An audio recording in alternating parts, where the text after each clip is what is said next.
கேன்சரை தடுக்கிறதுக்கு வந்து டயட் மூலமாக வந்து கண்டிப்பாக பண்ண முடியாதுங்க. சரிங்களா? கேன்சர்ன்றது வந்து யாருக்கு வேணாலும் வரலாம். சரிங்களா? ஃபேமிலி ஹிஸ்ட்ரி இருந்தாலோ, இல்லை ரிஸ்க் ஃபேக்டர் இருந்தாலோ, ஸ்மோக் பண்ணாலோ, இல்லை ட்ரிங்க்ஸ் பண்ணால் மட்டும்தான் வந்து கேன்சர் வரும்னு கட்டாயம் கிடையாது. நம்ம ஊரை பொறுத்த வரைக்கும் வந்து 100 கேன்சர் பேஷண்ட் எடுத்திங்கன்னா 55 பேர் லேடீஸு, 45 பேர் தான் ஜென்ஸு. அப்படி இருக்கும்போது கேன்சர் இன்சிடென்ஸ் லேடீஸ்க்கு அதிகமாக இருக்குது.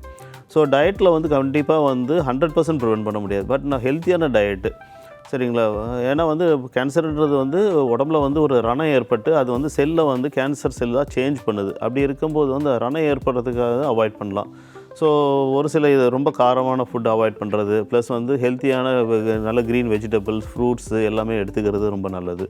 அதே போல் டயட் வந்து ஹெல்த்தியான டயட் கூட வந்து நமக்கு பாடிக்கு தேவையான diet, balanced diet, over weight இல்லாமல் இருக்கும், ரெகுலர் எக்ஸசைஸ், இது போல் வந்து நம்ம டயட் பிளான் இருக்கும்போது வந்து கேன்சர் வரதுக்கான இன்சிடென்ஸை வந்து நம்ம குறைச்சிக்கலாம்.